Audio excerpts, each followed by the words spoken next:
of February 2026. I think it's the 8th. I can check.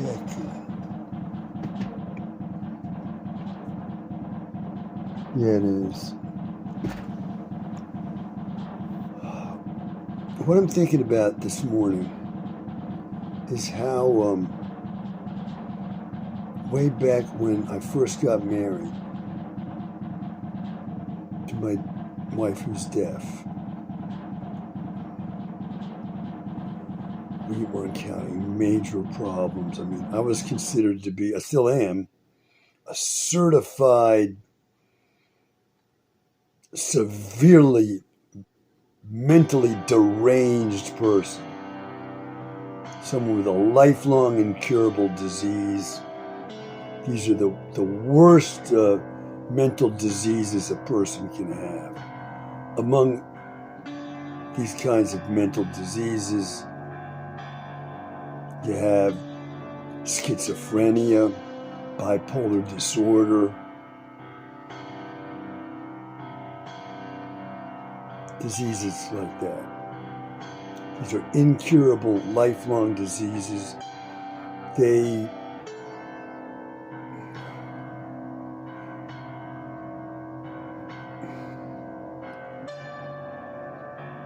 mean a person is handicapped as someone who's deaf or blind. That handicapped.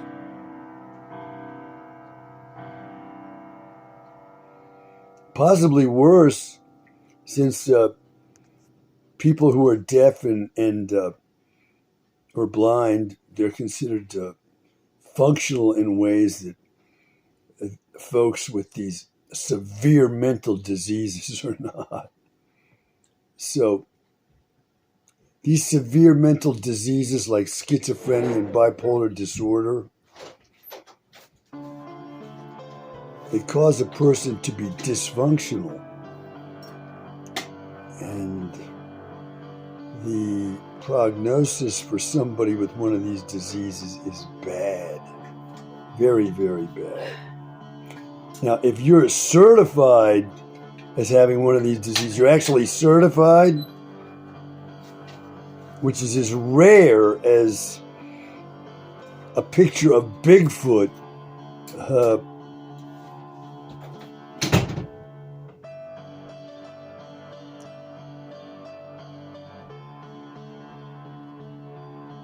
moving across some mountainous terrain, then your prognosis is very bad indeed. And these are diseases that an individual has that will affect his entire or her entire family, because who's going to take care of somebody who can't take care of himself or herself? Obviously, the family of this person is going to be very important in the care of this dysfunctional person. Now, the goal of the caretakers is to make this person as functional as possible. But as I say, the prognosis is very bad for people of this kind. How do I know these things? Well, I'm somebody certified who doesn't have the illness at all, and I've come to these observations that I'm making here from long experience in this world of these dysfunctional folks. I was thrown in there at the age of 28, and I have not been able to get out ever since. So I've lived among these folks. I've seen them and experienced them in many, many different settings, and I've been considered to be one. So I've encountered all the bizarre twists and turns that accompany a fate of that kind. I am not someone with one of these diseases, even though I was quite fraudulently said to be such a person when I was 28. So I have a point of view at all on this, that many of the folks who are suffering from these diseases, even if they have, they're probably not going to be able to express very well.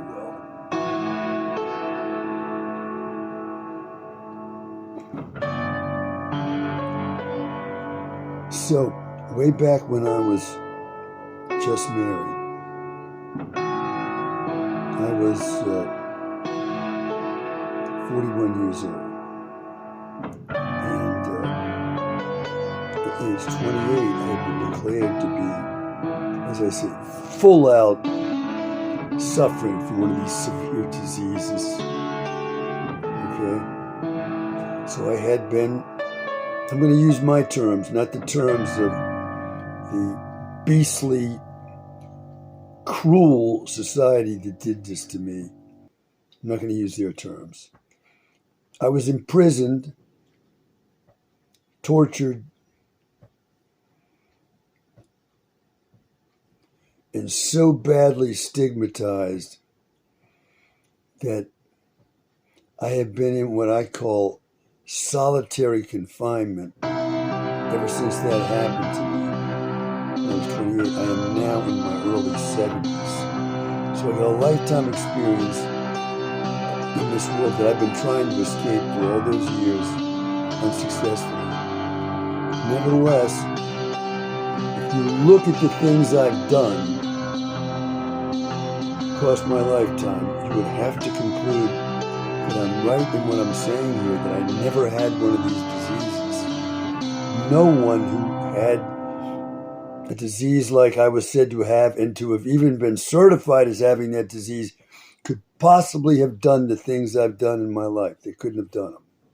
And authorities in these fields would agree with what I'm saying. Or if let me qualify what I just said. If they were at all being honest in their appraisal of me, they would have to agree with what I'm saying. You're not going to find that they are honest. These folks want to prove that mistakes of the kind I've said have been made to wreck my life this way. They say these kind of mistakes cannot possibly have happened. So the likelihood that I'm going to get agreement with anything I'm saying here is zero among authorities in that field. Nevertheless, I'm saying that to an impartial judge, I would be exonerated. To an impartial judge and an impartial jury, I would be exonerated of all these charges against me that have wrecked my life and caused me a life of suffering and deprivation that I should never have had experienced. Let me go back and try to go on with what I was beginning to say. I was 41 when I first got married. Now, I had been in that world of the severely mentally diseased for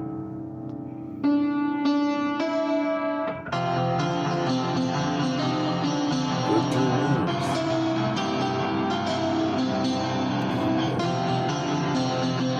Where was I? Well, I was recently married. I was unemployed. I was virtually friendless. I was virtually penniless.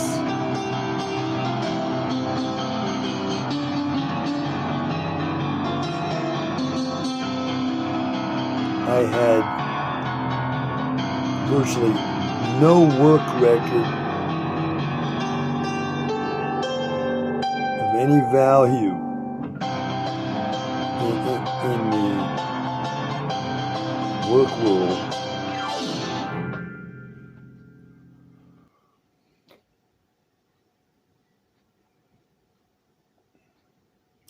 and I now needed to find an apartment to live in, find a job to work,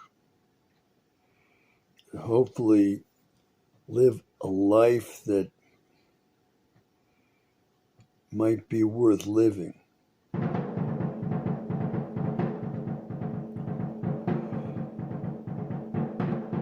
Okay. Now, it is one of the tenets of the caretakers of the severely mentally diseased that these severely mentally diseased folks should, quote, ask for help, unquote, if they need, quote, help, unquote. I gotta say, in my opinion, this word help, as used by the caretakers of the folks that are supposedly suffering from these severe diseases, does not mean anything like what I believe the word help meant. And let me say about myself, I have a master's degree in American literature from an accredited university, a well-known, well-respected university in the capital of the United States of America. And I got this master's degree in American literature when I was 24 years old. 4 years before I was declared to be flat out crazy in this absolutely fraudulent misjudgment of me that wrecked my life. So, I needed an apartment, I needed a job.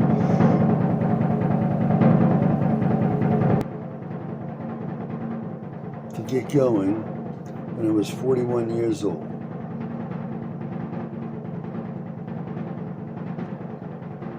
And in the midst of all that, my wife, who is deaf and foreign raised and born, she was not understanding how someone like me,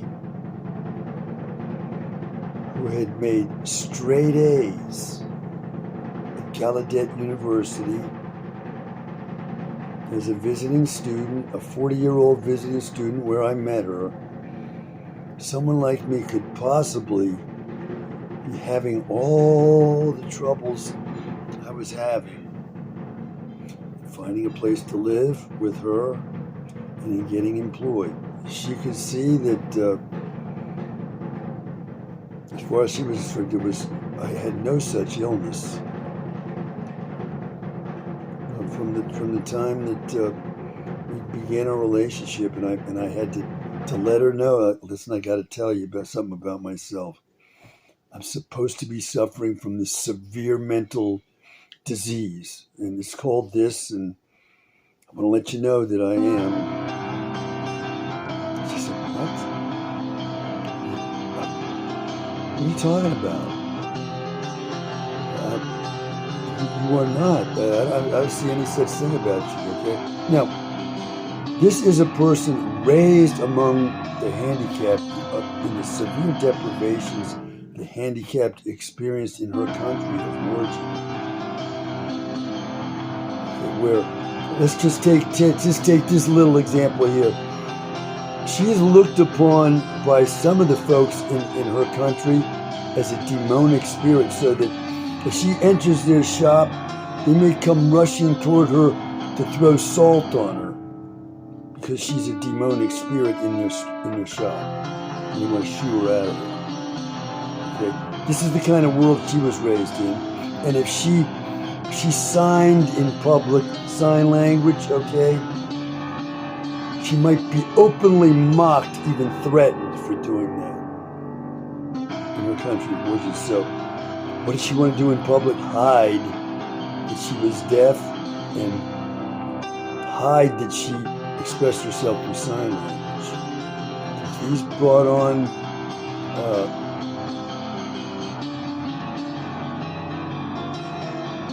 consequences that were not pleasant, to say the least. Among the males who were deaf, fights might break out in the midst of such mockery and abuse of that kind. So it was a hostile world. She wanted to escape by coming to the United States, and she did escape by coming to the United States, meeting me and getting married. But now, married to this person who has told her, he himself, me, I'm not accepted here in this society at all. No matter what I look like to you, no matter the straight A's at that school, no matter the master's degree I got when I was 24, forget about all that. She doesn't understand. She doesn't understand to this day. We've been married over 30 years. She still doesn't understand. And she looks on me and she's wondering all the time, why? Why this, why that? Well, it was, and it is one of the tenets of this. I gotta say, it's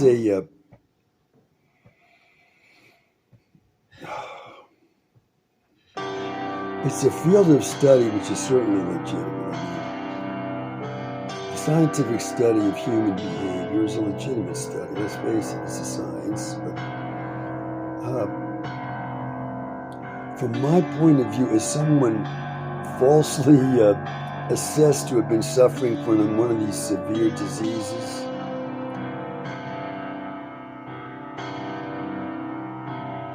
what this science looks like to me, from the way it's been practiced on me, so to speak, it looks like a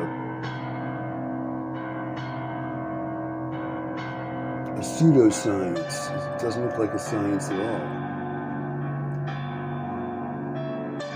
Okay, so help, defined by me, in my experience with this pseudoscience,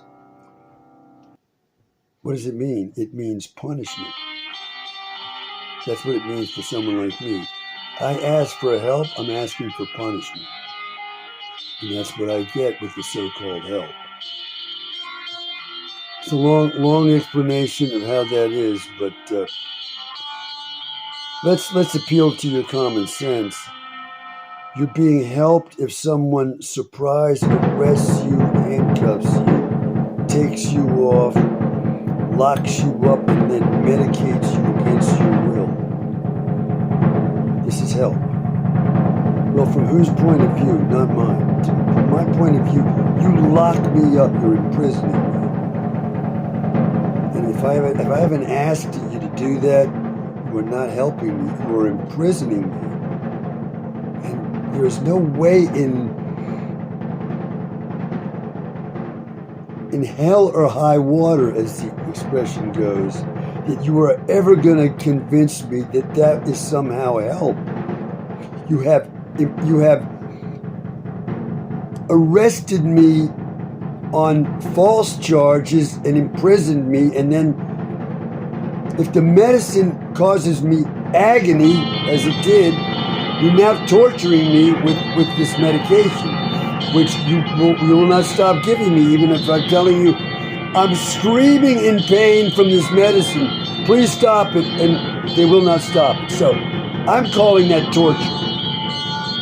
And there's other aspects to that, okay? So I asked for help, and what happens? There were computers at the time in the medical establishments where you would go to get this help. I took my wife at my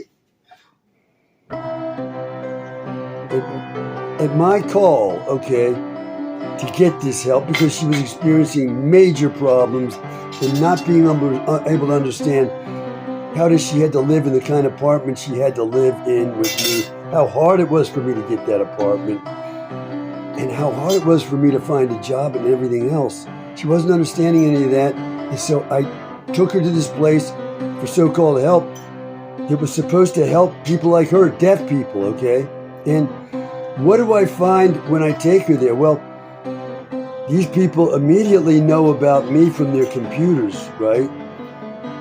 Or maybe I just told them. I'm certified crazy. I told them the way they would understand it, their terms. And how they treat me? Like a criminal. And how they treat my wife when I go there for this so-called help. They questioned her repeatedly in a room separate from me. Has he been abusing you? What has he been doing this? This is the approach that they take toward her.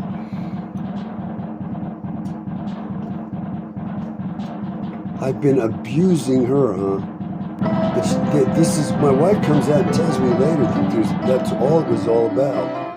They're questioning her intensively on, was I abusing her or not? What was I doing, and so on.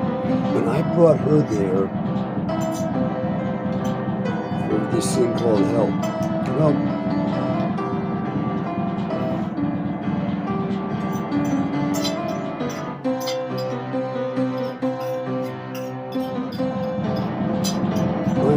by her own choice, did not want to stay with these folks and get their so-called help.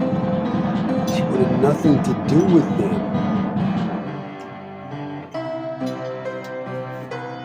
Is that hard for people with any common sense to understand? That the approach people have made in that pseudoscience toward my wife getting any kind of help it has always been, your husband is certifiably crazy like this and he doesn't have a job, divorce him, get away from him. This was bad advice, she knew that. And I knew it, so did we follow that advice? No, we didn't. And we're still married to this day. Now, what have we accomplished over the past 31 years? Without this help, what have we accomplished? We own a house that's now worth $750,000 in one of the wealthiest counties of the United States. I am successfully retired from a professional position as a financial analyst that I taught myself to do on the job, having no background and no interest in this kind of work. On the job, I taught myself.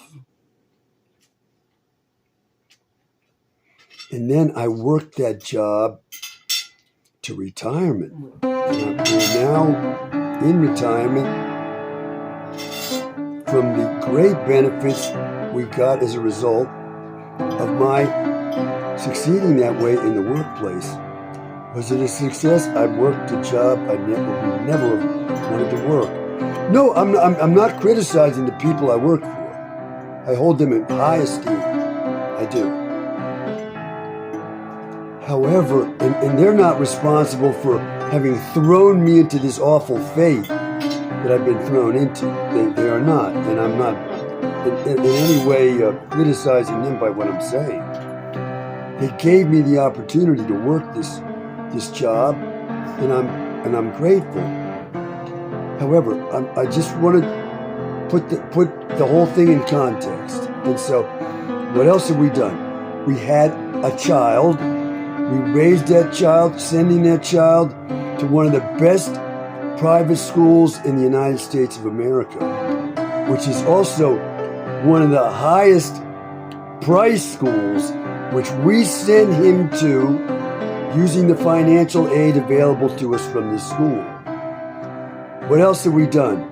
We paid for our son's education in cash in full, never taking out any loans, on a middle-class salary that I made in this job that I worked to retirement. These are some of the things we did. And I am supposedly certified with one of these severe mental diseases, and there isn't possibly any mistake that was ever made. And to this day, I'm regarded as the crazy uncle of my family, which has caused me to do what? To separate myself entirely from my biological family. I want nothing to do with these people, and I'm divorced from them completely. And I will stay that way until I pass away. Because they want to believe in this fantasy, they can believe in it in another world from the one I'm living in. I want nothing to do with them. So, those are some of my accomplishments. And these are the accomplishments of somebody who is certified with one of these severe, extremely debilitating diseases. Well, I can't hopefully put in words a case for myself in a video like this one, but I gotta at least try to do that. So that's all from me for now.